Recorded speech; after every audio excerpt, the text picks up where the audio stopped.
आप लोगों को कहा जाता है कि हमने गुरुजी के लिए वकील खड़े कर रखे हैं, 38 वकील खड़े कर रखे हैं, सुप्रीम कोर्ट के वरिष्ठ अधिवक्ता एपी सिंह जैसे वकील हमने खड़े कर रखे हैं, चंडीगढ़ हाई कोर्ट के वरिष्ठ अधिवक्ता गर्ग नरवाने वाले जैसे वकील हमने खड़े कर रखे हैं।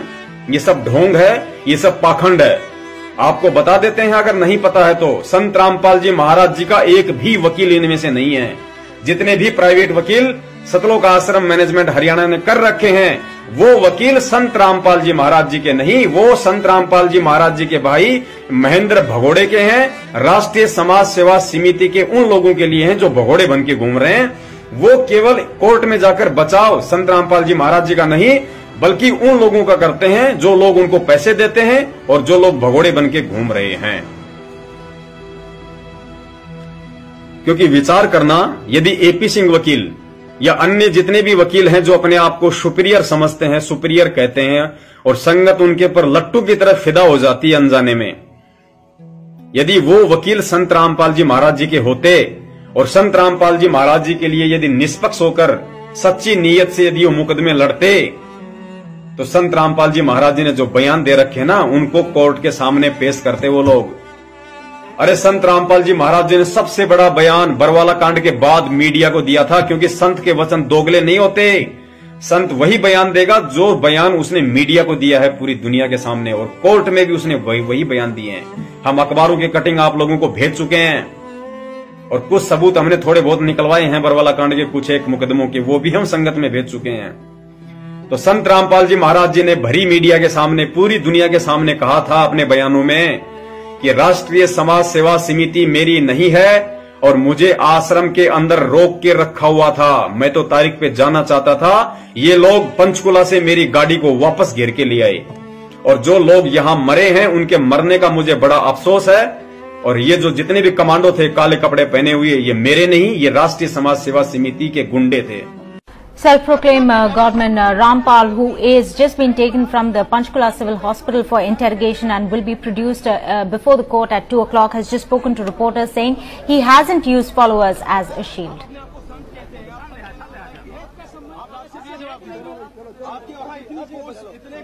रिपोर्ट आ चुकी है, आपको मेडिकल रिपोर्ट आ चुकी है, उसमें है कि आप बिल्कुल सही है, लेकिन कोर्ट को गुमराह कहीं न कहीं किया गया। ये कहा जाता रहा कि आप अस्वस्थ है, जिसकी वजह से कोर्ट में पेश नहीं हो पाए। अब स्वस्थ हो गया, मैं पहले बीमार था। रामपाल जी, आपकी जो बेल एप्लीकेशन थी वो भी अब रिजेक्ट कर दी गई है, जो 2008 में आपको बेल मिली थी कोर्ट की तरफ से, उसके बारे में क्या कहना है? धन्यवाद। जो पूरा विवाद हुआ उसमें 6 लोगों की जान गई, आपको कोई अफसोस है उस बात का? बहुत अफसोस है। नहीं, जो आपने अपने अनुयायियों को ढाल बनाया और आप पीछे छुपे रहे, मैंने किसी को नहीं बनाया। आप सही मानते हैं? मैंने नहीं बनाया किसी को, वो अपने आप ही बन रहे थे, मुझे भी रोक रखा था। आपके ऊपर इतने इल्जाम है सर, आपके ऊपर इतने इल्जाम झूठे कैसे हैं आपके ऊपर? आपके गुंडे इतने खड़े थे वहाँ पे, हजारों आदमी हरियाणा पुलिस से। मेरे नीचे राष्ट्रीय समाज सेवा समिति नहीं, तो आपकी समिति है।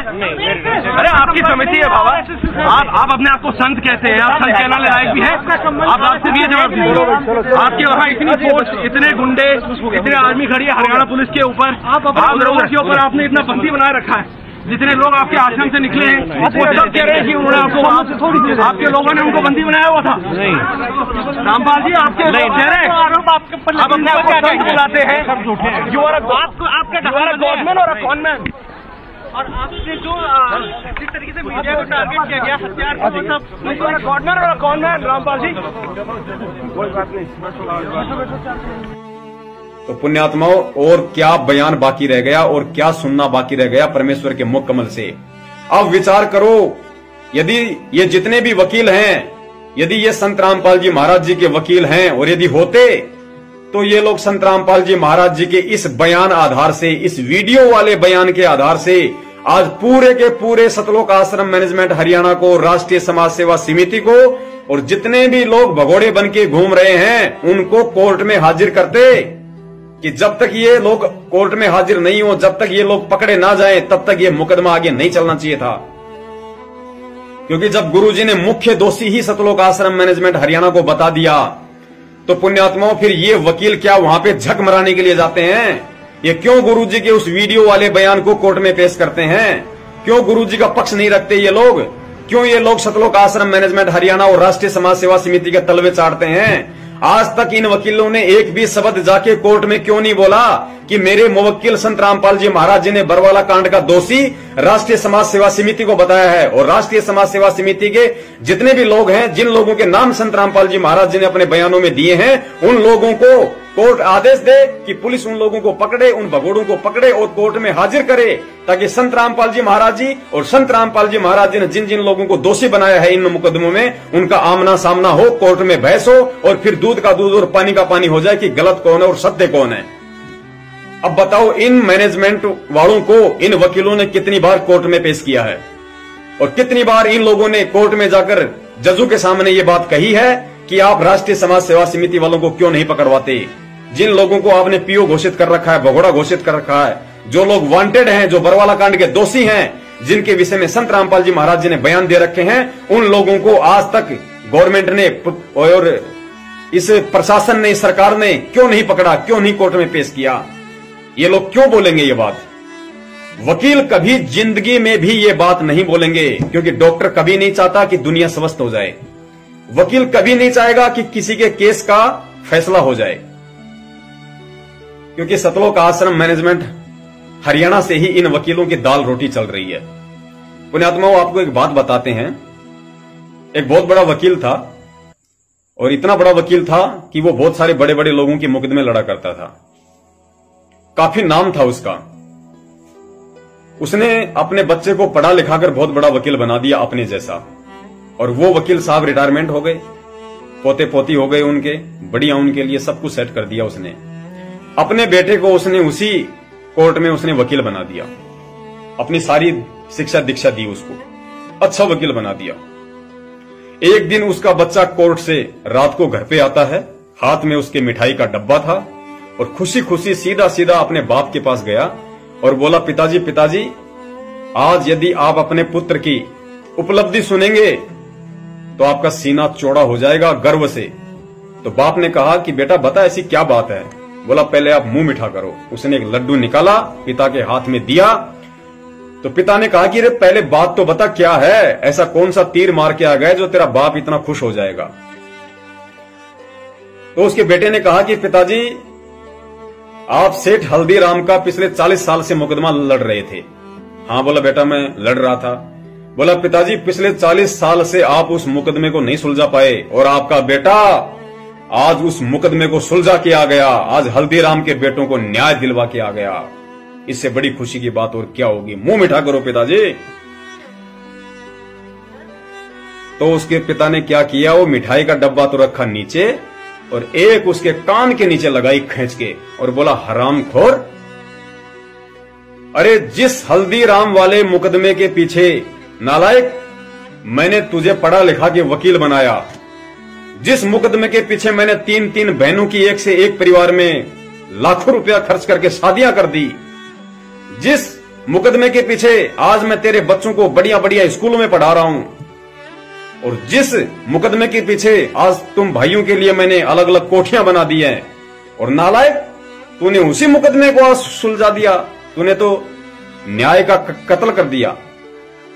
तो पुण्यात्माओं, वकील कभी नहीं चाहेगा कि किसी का मुकदमा सोल्व हो जाए, क्योंकि वो उसकी रोजी रोटी है, और वो अपनी रोजी रोटी पे लात नहीं मार सकता। यदि उसको लगेगा, 99% ऐसे वकील हैं, यदि उनको लगेगा इस मुकदमे में कोई दम नहीं है और ये मुकदमा इसके पक्ष में आने वाला है, उस मुकदमे में भी उस आदमी को जबरन इतना उलझा दिया जाता है कि वो अपना साल भर का कोटा पूरा कर लेता है। तो पुण्यात्मा, वकील कभी नहीं चाहेगा। तो ये जितने भी वकील हैं, चाहे एपी सिंह वकील हो, चाहे गर्ग नरवाणा वकील हो, या सतलोक आश्रम मैनेजमेंट के जो सुनीता वकील है, और ये जो दिलबाग सिंह वकील है, ये जितने भी वकील हैं जो अपने आप को वकील कहते हैं, पुण्यात्माओं, ये सारे के सारे वकील सतलोक आश्रम मैनेजमेंट हरियाणा के हैं, उनके तलवे चाटते हैं, उनके पैसों पे ये अपनी रोजी रोटी कमा रहे हैं, क्योंकि सतलोक आश्रम मैनेजमेंट हरियाणा उनको फीस देता है, उनको पैसा देता है। तो पुण्यात्माओं, यदि सतलोक आश्रम मैनेजमेंट हरियाणा आप और हम भक्तों की जेब काट के उन वकीलों को पैसा दे रहा है, तो वकील तो उसी की गाएगा जो उसको फीस देता है। तो आप मुझे ये बता दो कि ये वकील संत रामपाल जी महाराज जी के खिलाफ इस राष्ट्रीय समाज सेवा समिति को कोर्ट में क्यों पेश करेंगे, और क्यों ये संत रामपाल जी महाराज जी का सही पक्ष कोर्ट में रखेंगे? कभी जिंदगी में नहीं रखेंगे ये लोग। तो तो आप लोगों ने आंखें खोलनी चाहिए पिछले 4 साल से। इसलिए तो हम लोगों को मूर्ख बनाया जाता है। गुरुजी के बयान संगत में सार्वजनिक नहीं किए जाते। क्यों नहीं किए जाते? क्योंकि गुरुजी के मुकदमे में कोई सही तरीके से पैरवी हो ही नहीं रही। गुरुजी के मुकदमों को अटकाया जा रहा है, तारीखों पे तारीखें डलवाई जा रही हैं, क्योंकि सही तरीके से बहस होती नहीं है। और जजों के पास, कोर्ट के पास इतना टाइम नहीं होता कि वो उनकी गहनता से जांच करे, क्योंकि जजों का दिमाग तो वैसे ही भरा होता है। करोड़ों केस पेंडिंग चल रहे हैं हिंदुस्तान की जुडिशरी में, न्यायपालिका में। संत रामपाल जी महाराज जी आपके लिए भगवान होंगे, हमारे लिए परमात्मा होंगे। जजों के लिए परमात्मा नहीं है, उनके लिए वे एक मुजरिम है, एक सजा याफ्ता कैदी हैं, और वो उनको उसी दृष्टि से देखते हैं जिस दृष्टि से वो एक अन्य सामान्य नागरिक को देखते हैं। तो आप और हमारे को मूर्ख बना के, हमारे कंधे पर बंदूक रखकर, हमारे से ही पैसा लेकर, हमारे से दान लेकर, हमारे से पैसा लेकर, वही दान का पैसा गुरुजी के खिलाफ यूज किया जा रहा है इन वकीलों को देकर, क्योंकि ये वकील गुरुजी के खिलाफ काम कर रहे हैं। तो पुण्यात्मो, आपका दान आपके ही गुरु के खिलाफ यूज में हो रहा है, तो हमसे बड़ा गुरुद्रोही और कौन होगा? इसलिए ये लोग गुरुजी के बयान संगत में पारित नहीं करते, क्योंकि अगर बयान संगत में भेज देंगे तो संगत को मालूम पड़ जाएगा कि इन वकीलों ने आज तक किया क्या है। आप लोगों को मूर्ख बना दिया जाता है। फला दिन गुरुजी की हिसार में तारीख है, आप लोग वहां पे सज धज के, वहां पे मतलब बनाजी बन के आप वहां चले जाते हो।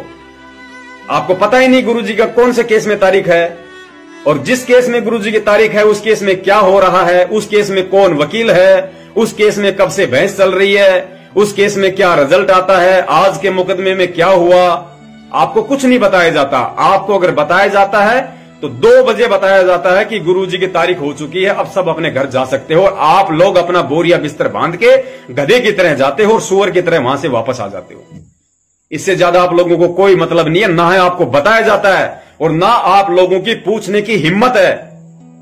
आप पूछ ही नहीं सकते आप किसी से, और पूछ के देख लो आप लोग, मालूम पड़ जाएगा कि पूछना क्या होता है। या तो घर पे आके आपकी रीढ़ की हड्डी तोड़ के जाएंगे दास की तरह, या आपको गुरुद्रोही घोषित कर दिया जाएगा। 2 ही काम होंगे आपके साथ अगर आपने सच्चाई के खिलाफ आवाज उठाई तो। इसलिए दास निवेदन करता है इस मूर्ख संगत से कि अंधकार में जीते रहो, अंधकार में जीते रहो, अंधेरे में तीर मारते रहो, इशार तारीखों पे जाते रहो, मैनेजमेंट को दान देते रहो, गुरुजी को बदनाम करते रहो।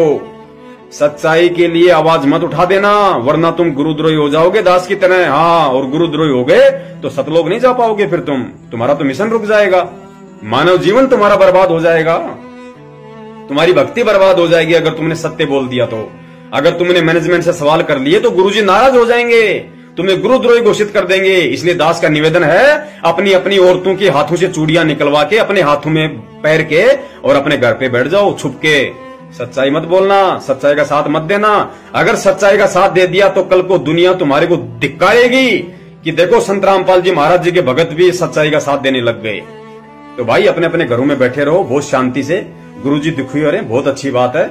गुरुजी हमेशा दुखी होते हैं, परमात्मा हमेशा दुखी होते हैं। हम गधों के पीछे, वो परमात्मा सतयुग से दुखी होता आ रहा है, इस कलयुग में भी दुखी हो लेगा, कोई बड़ी बात नहीं है। बोलने दो परमात्मा को दुखी, उनकी आदत है दुखी होने की, उनको होना है दुखी।